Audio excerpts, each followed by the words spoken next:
Hello everyone बच्चों, आज हम अपना थैलोफाइटा जो पढ़ रहे थे, डिवीज़न थैलोफाइटा, उसको हम कंप्लीट करेंगे आज विद द टॉपिक शैवालों का आर्थिक महत्व। यानी कि आज हम थैलोफाइटा ग्रुप को कंप्लीट कर लेंगे। ये इस टॉपिक के साथ हमारा थैलोफाइटा ख़त्म हो जाएगा, उसके बाद हम स्टार्ट करेंगे ब्रायोफाइटा। ठीक है, तो आज का हमारा टॉपिक रहेगा शैवालों का आर्थिक महत्व या इकोनॉमिक इम्पोर्टेंस ऑफ एल्गी। तो कई जगह पे एल्गी को यूज़ किया जाता है। आपके एग्ज़ाम में ये 5 मार्क क्वेश्चन, 3 मार्क क्वेश्चन आ सकता है। इसके अलावा मेडिकल एंट्रेंस एग्जामिनेशंस अगर आप दे रहे हैं या कोई भी अदर एग्ज़ाम अगर आप दे रहे हैं तो वहाँ पे एक एक नंबर के आपके ऑब्जेक्टिव क्वेश्चंस पूछे जा सकते हैं कि इकोनॉमिक इम्पोर्टेंस ऑफ एल्गी से कई सारे क्वेश्चंस बनते हैं। ठीक है, तो फर्स्ट वन है, जो शैवाल हैं they are used as food, भोजन के रूप में। Chlorella, Porphyra, Ulva, Laminaria, Nostoc, ये कुछ ऐसे शैवाल हैं जो कि एज अ फूड यूज़ किए जाते हैं। ठीक हो गया। कोस्टल कंट्रीज़ जैसे चाइना है, जापान है, वहाँ पे तो शैवालों को भोजन के रूप में प्रयोग किया जाता है। ठीक हो गया। तो भोजन के लिए यूज़ होने वाले ये कॉमन शैवालों के नाम है। ठीक हो गया। फिशेस के लिए तो यूज़ किया जाता है एज अ फूड, मतलब फिशेस के लिए और कई सारे एक्वेटिक एनिमल्स के लिए इन शैवालों का प्रयोग किया ही जाता है, but for human being also they are use as food. ठीक है। नेक्स्ट है fodder, as a fodder, fodder मतलब चारे के रूप में। ठीक है। तो कई सारी सी वीड्स होती हैं, समुद्र में पाई जाने वाली वीड्स, जैसे फ्यूकस है, लेमिनारिया है, सार्गासम है ना, और प्लैंक्टोनिक एल्गी है, यानी कि जो माइक्रोस्कोपिक एल्गीज हैं, उन सब का प्रयोग किया जाता रहा है। जो सी साइड एरिया के लोग हैं वो अपने कैटल्स के लिए, अपने पोल्ट्री के लिए जो है, जैसे नॉर्वे, यूएसए, फ्रांस वगैरह, न्यूजीलैंड, है ना, यहाँ पे ये लोग क्या करते हैं, एल्गी जो जाइंट एल्गी हैं, जैसे कैल्प कहते हैं उनको हम ना, कैल्प्स, उनको काट करके अपने जानवरों को खिलाते हैं। ठीक हो गया। और फिशेस के लिए तो बनता ही है, एज अ फूड ये यूज़ होता ही है। ठीक है, ये मैंने आपको बताया। अगला जो आता है वो है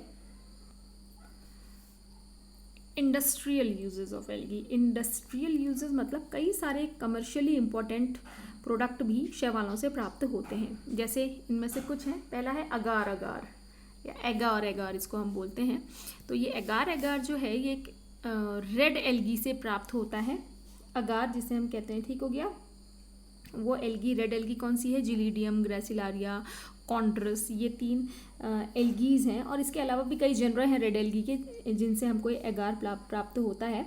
एगार जो है इमल्सिफायर की तरह प्रयोग होता है, कई कॉस्मेटिक्स में यूज़ होता है, लेदर इंडस्ट्री में यूज़ होता है। ठीक है, मेडिसिन में यूज़ होता है, पेपर इंडस्ट्री में यूज़ होता है। ठीक, बायोटेक्नोलॉजी में भी एगार का प्रयोग किया जाता है। ठीक है, मेडिसिनली भी इम्पॉर्टेंट है एगार। इसके अलावा आइसक्रीम बनाने में, है ना, इसका प्रयोग किया जाता है। तो मेन इंपॉर्टेंट, अगर आप अगार को कहीं पढ़ेंगे अपने हायर क्लासेस में, अगर आप 12th में जाएंगे तो आप पढ़ेंगे कि अगार को as a culture medium use किया जाता है। ठीक है, बायोटेक्नोलॉजी में कई सारी पैथोलॉजिकल, टिश्यू कल्चर लेबोरेटरीज में इसका यूज़ होता है। ठीक है। नेक्स्ट है कैराजेनिन। कैराजेनिन जो है अगार अगार के समान ही होता है, ये भी पॉलीसेकेराइड है एक प्रकार का। ठीक है, ये भी कॉन्ड्रस एक शैवाल है, कॉन्ड्रस क्रिस्पस, यहाँ भी लिखा था मैंने। कॉन्ड्रस क्रिस्पस की वॉल से, सेल वॉल से ये प्राप्त किया जाता है। ठीक है, और ये भी कई सारे इमल्सन्स में, कॉस्मेटिक्स में, पेंट्स में, इन जगहों पे, ये लेदर इंडस्ट्री में वगैरह यूज़ किया जाता है कैराजेनिन। ठीक है, उसके बाद है एल्गिनेट्स। एल्गिनेट्स का मतलब है शैवालों से प्राप्त होते हैं ये एल्गिनेट्स भी। सॉल्ट्स ऑफ एल्गिनिक एसिड कहते हैं इनको। एल्गिनेट्स मतलब salts of alginic acids.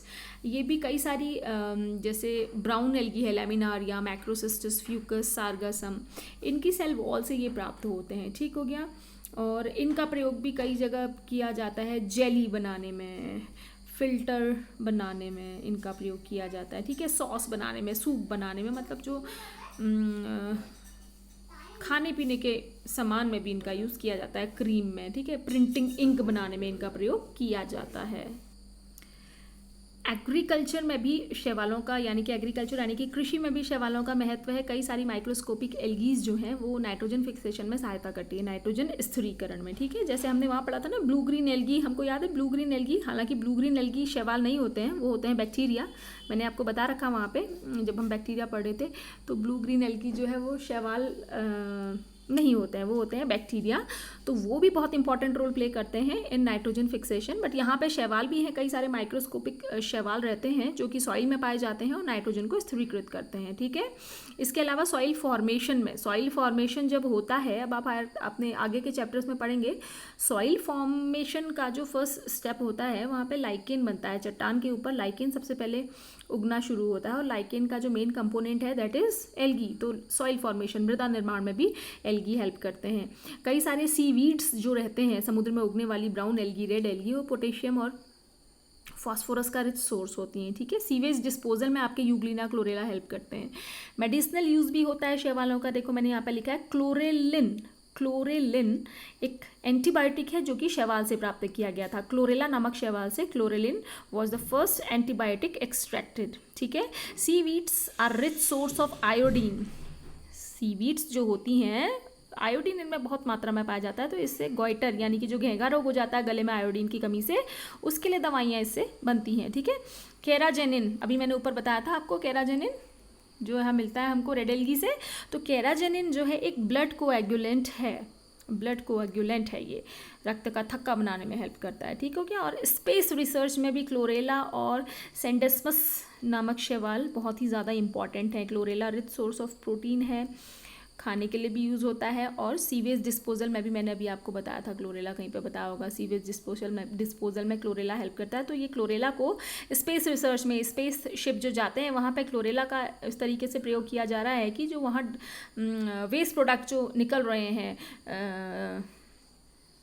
Spaceship में जाने वाले लोग का जो वेस्ट निकल रहा है, बॉडी वेस्ट, उसको ये डिकम्पोज कर दें और ये जो क्लोरेला बन रहा है उससे प्रोटीन को भी वे लोग यूज़ कर लें। ठीक हो गया। तो बच्चों ये इकोनॉमिक इंपॉर्टेंस ऑफ एल्गी मैंने शॉर्ट में आपको समझाया। Hope you will like my video and this will be helpful in your studies. Thanks for watching my video.